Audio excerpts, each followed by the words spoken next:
Okay.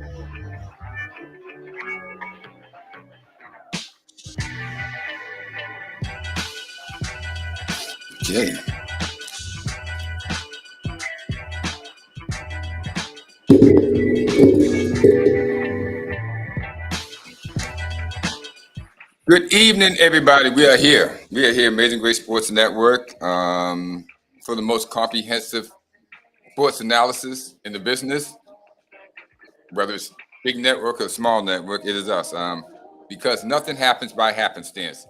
There's always a reason, and we search out the reason. And we can easily do that because we don't have any sacred cows. We don't have any people we're trying to protect, any agenda that we're trying to push.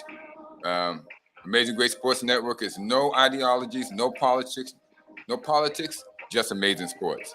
And I'm here with my co-host Erick K. James, who's looking good in that suit, and we're here to rock and roll about what happened last night with the Man, like Boston I Celtics. said, they don't play 4 quarters.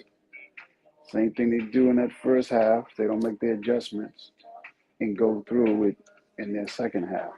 So they spend a lot of time trying to figure out what just happened. Every time they do lose possession of the ball, they stop and like got their hands up looking for a call. Like, you gotta keep moving, fellas. You gotta go for the steal. Somebody knock it out your hand and you try to steal it back. Right. These are the playoffs, man. These are the playoffs. You can't just quit. But they just melted down in the end.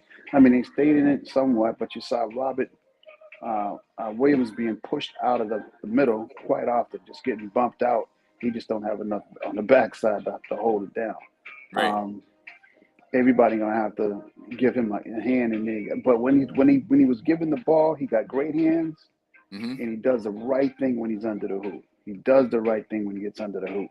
But you got to give him some help because when he's crashing the boards, they're bumping him out. So people got to put some bodies on people.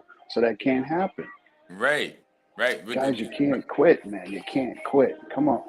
Miami's supposed to bump them out. See, that's called a box out. And I don't know if you're coming in too clear because we have some music in the background. Mr. James is actually doing a little on site. He's busy doing some things, and it's hard for him to find the right place. So, but he's making the effort to come in and be with us. So that's what we're dealing with here. So it's not him. He's just not playing the music in the background.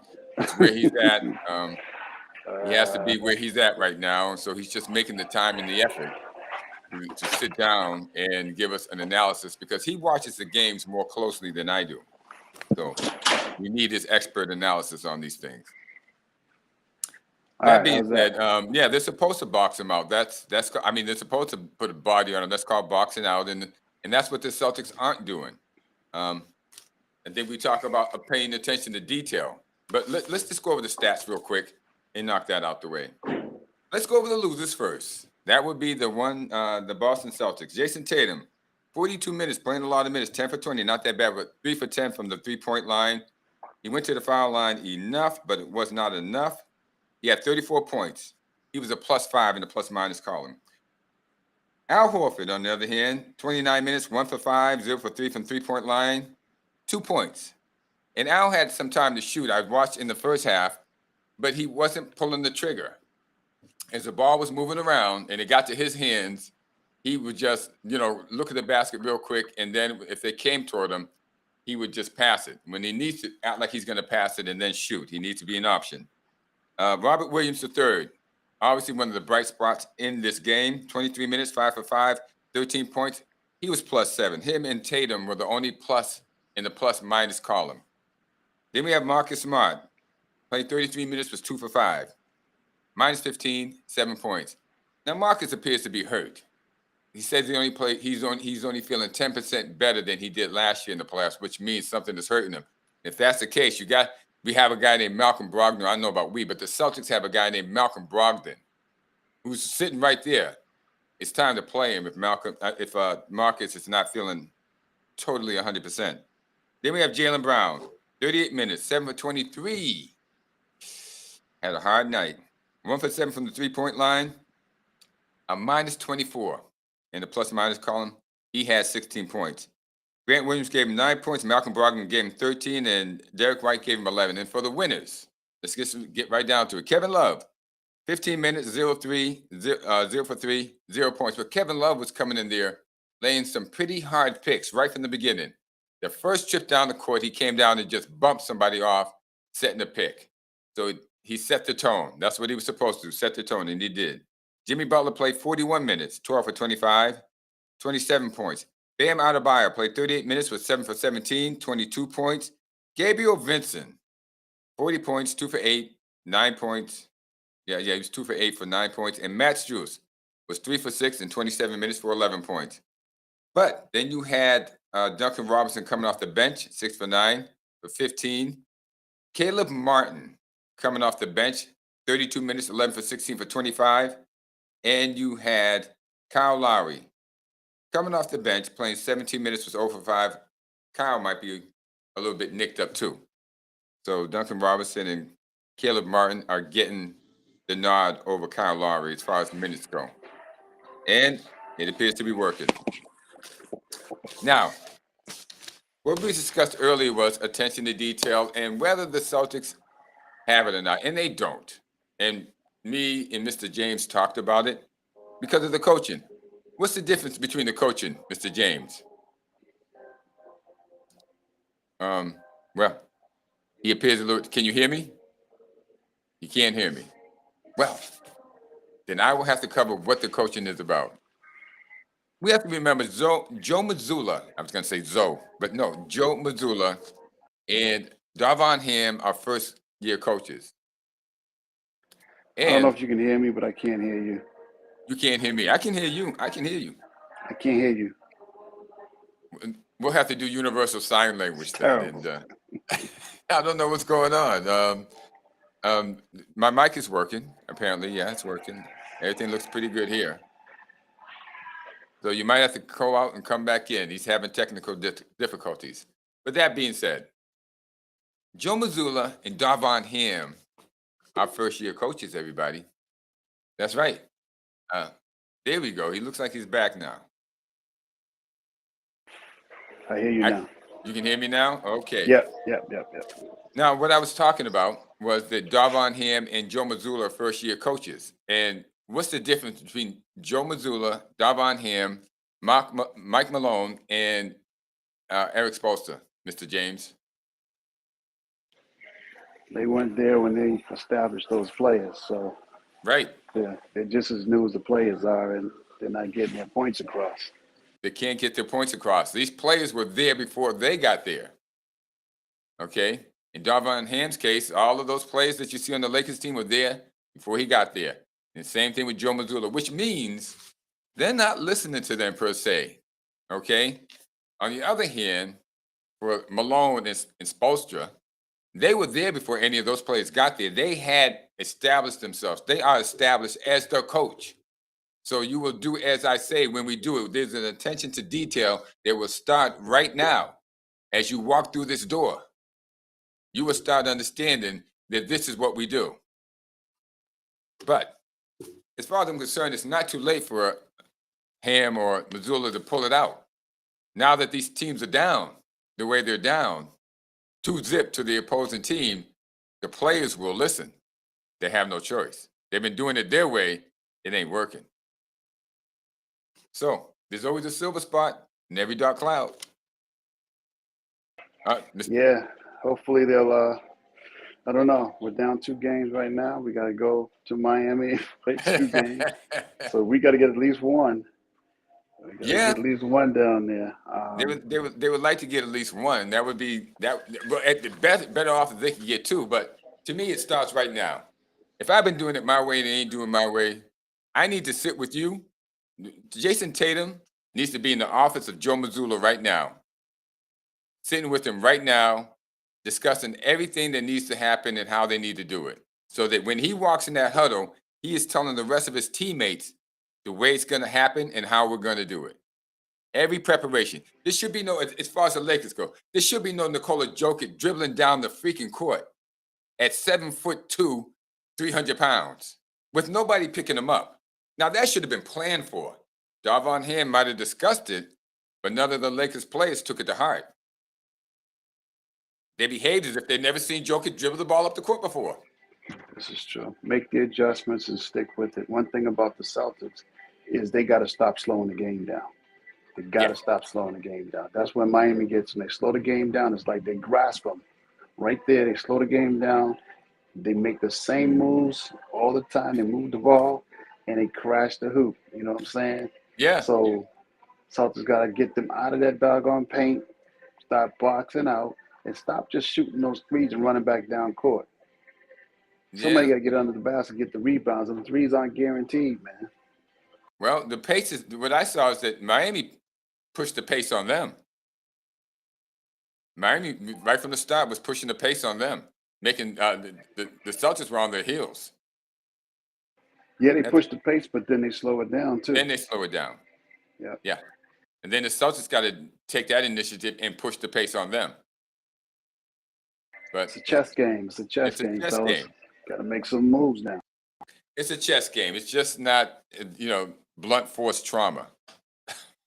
But he's having trouble with his video game. But yeah, it's just not blunt force trauma. What it is that you have to think throughout these games. But really, all that thinking happens before the game, and it happens with the veterans, and it happens with their coach talking to your veterans, and your veterans buying into it with the coach.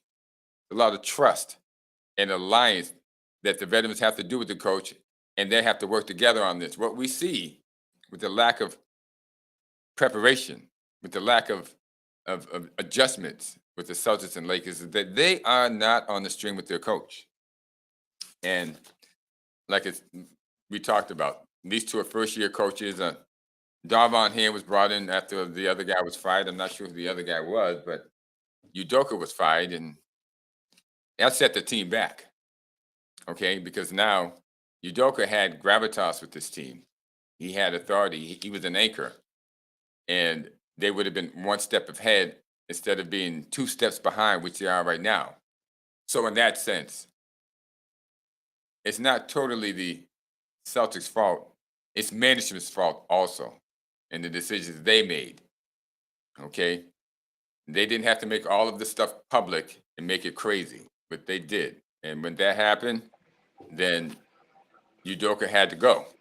Bad management tendencies. Yeah,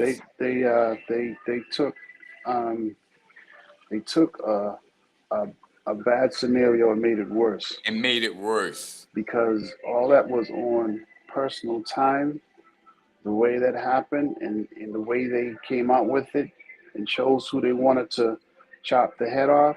Right. They could have very well just did the suspension and brought him back and moved forward. Move forward. And that being said, the way they did it also said something to the team, okay?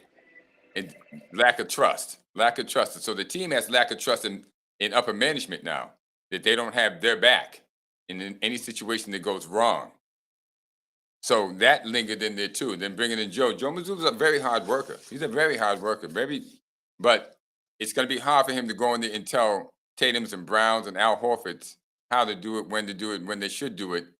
He's just establishing a relationship. He has to hit it full bore running, and there's no trust there whatsoever. Well, It's called season. You got to get seasoned. You can't eat meat with no seasoning on it.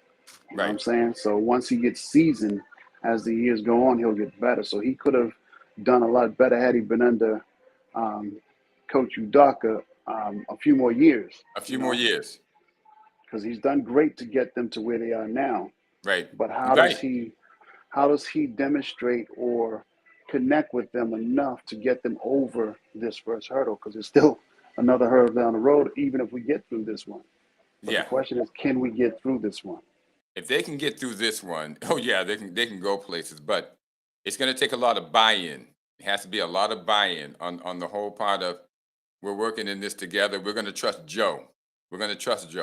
And his limited amount of knowledge, but we're going to trust him. Okay. Right now, that's not apparent. There's also the management, management authority of the Celtics screwed that up. I'm just going to be honest. They screwed it up. If I can say LeBron James doesn't play defense, and then I can say the Boston Celtics management screwed it up. Okay. There's no ideology here. There's no politics and there's no sacred cows. They blew it, and this set the team back. I think we covered about as much as we can cover on that. And you have things you have to do, but it's one thing that I do want to talk about here. And let me see if I can bring this up. I'll get it for us in just a second.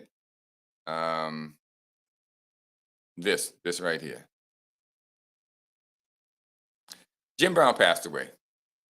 Now, Mr. James is actually younger than me, and he doesn't remember Jim Brown as much as I do. When I was growing up, Jim Brown, in my very, very early years, Jim Brown was actually played football till I was 7 years old. So I did hear about him as a very young child, and was a great running back in NFL. Did some great things NFL. Only played 12 games, but led the NFL in rushing yardage and in less time than it took anybody else to do it. Had a greater yard per average carry than any other running back. Really put his time in. I think he only played 8 years. He only played 8 years in the NFL, I believe, maybe 10 at the most. And well, I will have more on that update. I'll do a special Jim Brown tribute later on tonight. But Jim Brown passed away yesterday, and I think, well, his best friend Bill Russell passed away last year, and it wasn't long after that Jim was going to hold out, because those two were best friends. Unbeknownst to a lot of people, they used to travel around the country in a car and greet and meet people. They would see Russell come out the car or Jim Brown come out the car first, and then the other one, and they just travel America, meeting and greeting people and trying to pass on that we are all Americans. We all need to work together. That includes everybody. Okay? A lot of this narrative generally gets put on that white people have to work together with, no. Black people have to work together with white people and Spanish and Latinos and Asians. Everyone in America has to work together. That's what they were trying to pass on. We can all do this. We can all do this in memory of Jim Brown.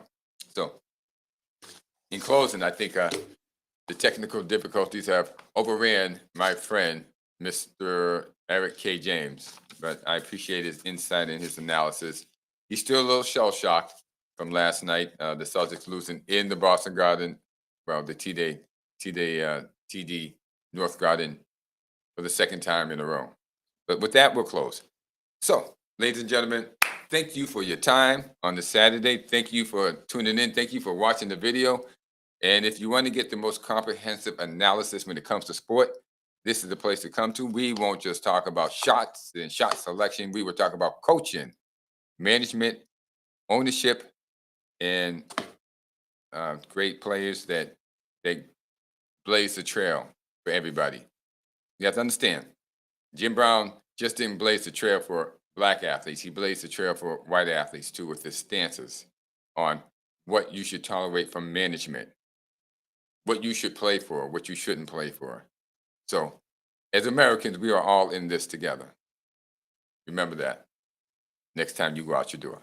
And if you see any trash around you, pick it up. Okay, so let's leave with that. I believe this is what we got. Okay, a little bit of music to close out with. Everybody have a happy Saturday. Today was Saturday, May 20th, on the 2023rd year of our Lord Jesus Christ. God bless you all, and have a good Saturday.